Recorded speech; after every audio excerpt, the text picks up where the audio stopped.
പ്രായമായ പൗരന്മാരെ ആദരിച്ച് ദുബായ് താമസ കുടിയേറ്റകാര്യ വകുപ്പ് തലമുറകൾ തമ്മിലുള്ള ബന്ധം ശക്തിപ്പെടുത്തുന്ന വിധത്തിലായിരുന്നു ചടങ്ങ് സംഘടിപ്പിക്കപ്പെട്ടത്.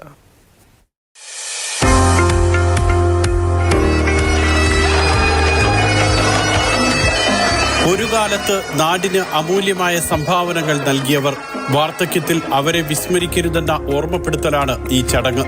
നിങ്ങളുടെ സംതൃപ്തിയാണ് സ്വർഗം. ഇതായിരുന്നു പ്രായമായവരെ ആദരിക്കുന്ന ചടങ്ങിന്റെ ഉള്ളടക്കം. അൽമംസാറിലുള്ള സീനിയേഴ്സ് ഹാപ്പിനെസ് സെന്ററിൽ ദുബായ് എമിഗ്രേഷന്റെ നേതൃത്വത്തിലായിരുന്നു ചടങ്ങ്. പരമ്പരാഗത പാട്ടും നൃത്തവും നിറഞ്ഞ പരിപാടിയിൽ പൗരന്മാർ എല്ലാ സങ്കടങ്ങളും മറന്നു.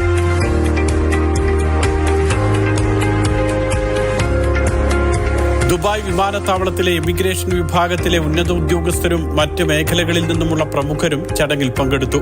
പരിപാടിയിൽ പങ്കെടുത്ത മുതിർന്ന പൗരന്മാർക്ക് വിവിധ സമ്മാനങ്ങൾ വിതരണം ചെയ്തു. പ്രായമായവരെ ആദരിപ്പിക്കുന്ന ചടങ്ങ് സംഘടിപ്പിച്ചതിലൂടെ പുതിയ തലമുറയുടെ മനസ്സിൽ ഇവരോടുള്ള ആദരവ് വർദ്ധിപ്പിക്കാൻ കഴിയുമെന്ന് ഉന്നത ഉദ്യോഗസ്ഥർ അഭിപ്രായപ്പെട്ടു. Mathrubhumi news, Dubai.